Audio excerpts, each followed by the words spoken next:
de biominéralisation de l'huître perlière, et plus particulièrement donc, de récents travaux qui nous ont permis d'obtenir des cristaux in vitro à partir de protéines isolées du manteau de l'huître perlière. Alors ces travaux sont intéressants parce qu'ils vont pouvoir nous aider à comprendre les processus de biominéralisation responsables de la biosynthèse des perles, et donc l'objectif est d'améliorer la qualité de ces perles. Alors, les perles de Tahiti sont très importantes d'un point de vue économique pour le pays, puisque c'est la deuxième source de rentrée d'argent pour le territoire. Il y a eu énormément de fermes perlières de créées dans les années 90, à tel point que le volume de perles mises sur le marché a fait chuter les prix, ainsi que finalement la qualité des perles mises sur le marché. Depuis 2009, il y a une légère reprise de l'activité, grâce notamment à la disparition d'un certain nombre de fermes perlières, à la diminution des volumes de perles mises sur le marché. Mais il y a encore beaucoup à faire pour renforcer ce secteur, pour en fait améliorer la qualité des perles qui sont mises sur le marché, tout simplement pour avoir un prix de la perle à l'unité qui soit plus intéressant. Alors pour essayer d'améliorer cette qualité de la perle, nous avons besoin de comprendre les mécanismes biologiques qui sont à l'origine de la fabrication de la perle. Donc notre travail a porté sur l'implication des protéines du manteau de l'huître perlière dans les processus de biominéralisation de la nacre, puisque la nacre, c'est en fait la couche externe de la perle qui lui donne toute sa beauté, son lustre et ses belles couleurs. Donc la compréhension de l'interaction de ces protéines avec le carbonate de calcium va nous aider un peu plus à comprendre ces processus de biominéralisation. Alors, avant de rentrer dans le détail de nos travaux sur la cristallisation in vitro, je vais faire quelques petits rappels parce que tout le monde ne sait pas forcément comment se fabrique cette nacre. Et donc, je vous ai mis ici un schéma d'un mollusque bivalve avec ici donc la coquille en coupe. Cette coquille, notamment pour l'huître perlière, est constituée de plusieurs couches. Une couche interne qui correspond à la couche de nacre, une couche externe à une couche de carbonate de calcium et sous une forme de calcite. Ce n'est pas le minéral qui nous intéresse pour les perles. Les perles sont constituées de nacre, comme la nacre que l'on trouve au niveau de la coquille.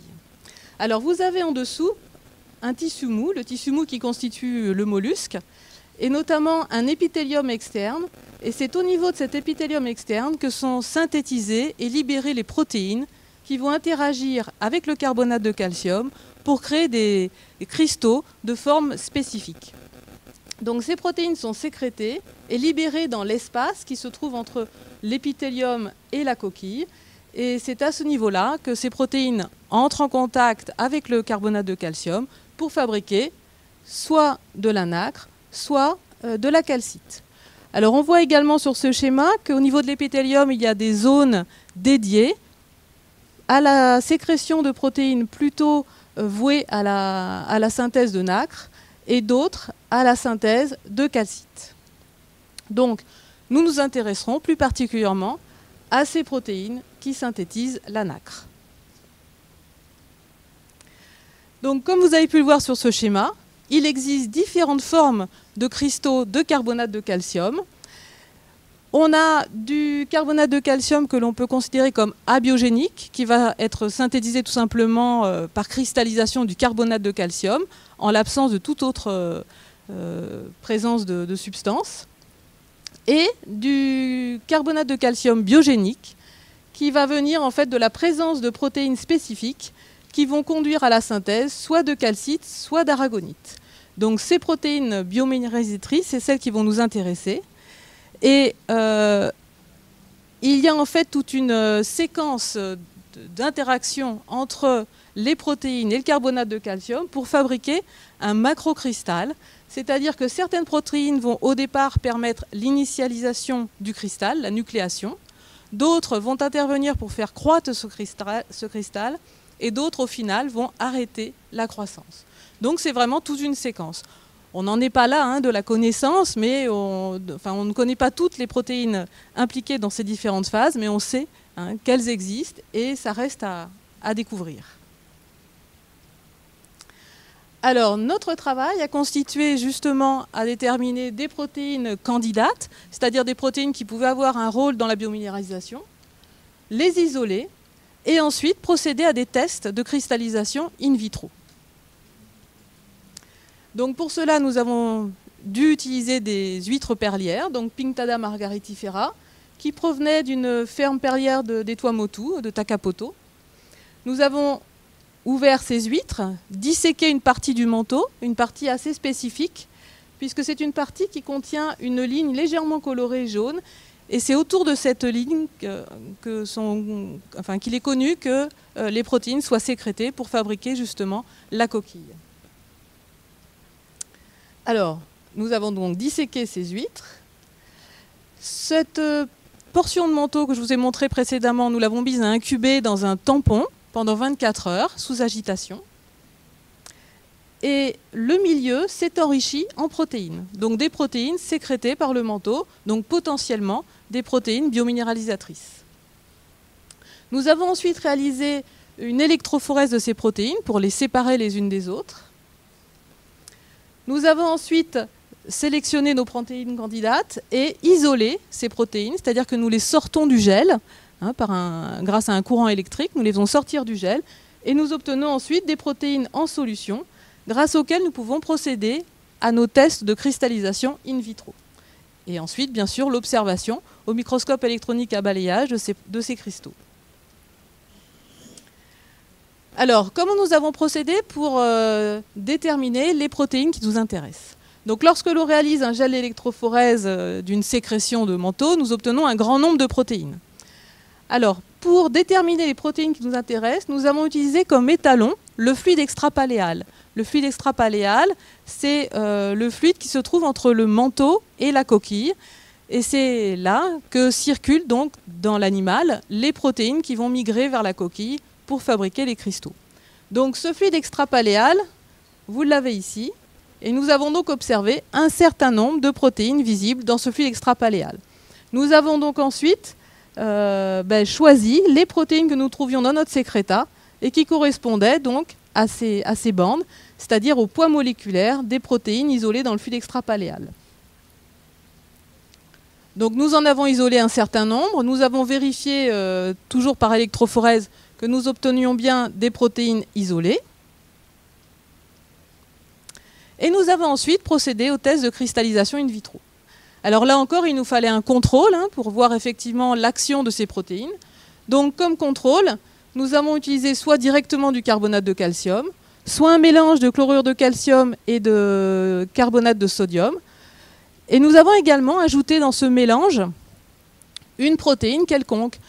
Là, nous avons utilisé la sérumalbumine bovine, donc une protéine qui a priori n'est pas connue pour avoir des interactions avec le calcium. Et nous avons bien obtenu des cristaux abiogéniques d'une forme très spécifique. Ensuite, nous avons procédé à différents tests de cristallisation, soit avec du fluide extrapaléal, soit avec de l'hémolymphe, donc des fluides que l'on trouve au niveau du mollusque. Et là, nous avons obtenu des cristaux tout à fait différents, plusieurs types de cristaux, de formes variables. Là encore, avec les protéines sécrétées au niveau de notre incubation, avec le manteau, là encore, différents types de cristaux. Ensuite, avec nos protéines isolées, ça a été la même chose. Nous obtenions à ce moment-là un seul type de cristal, mais à chaque fois avec les différentes protéines. Donc là, nous les avons nommées en fonction du poids moléculaire de ces protéines. Par exemple, P80, c'est la protéine à un poids moléculaire de 80 000 Dalton. Et donc à chaque fois, une forme de cristal très différent. Donc, a priori, nous avons bien obtenu des protéines qui interagissent avec le calcium, donc potentiellement des protéines biominéralisatrices. Nous avons vérifié dans la littérature si nos résultats pouvaient correspondre à ce que d'autres équipes avaient obtenu sur d'autres mollusques. Et effectivement, nous avons bien observé du cristal abiogénique en mettant uniquement du carbonate de calcium, de la sérumalbumine, comme a pu l'observer Takeuchi, donc un cristal rhomboédrique, Avec les mélanges protéiques, là encore, on retrouve dans la littérature des formes un peu spécifiques, hein, là un petit peu en forme d'altère, qui est typique de la calcite. Là encore, des espèces de rosaces hein, que l'on a retrouvées chez Takeshi. Avec les protéines isolées, c'est la même chose. Dans la littérature, nous retrouvons des formes comme l'aragonite ici que nous pouvons observer avec la P40 ou la calcite. Donc à chaque fois, en fonction de chaque protéine, un aspect assez typique de cristal.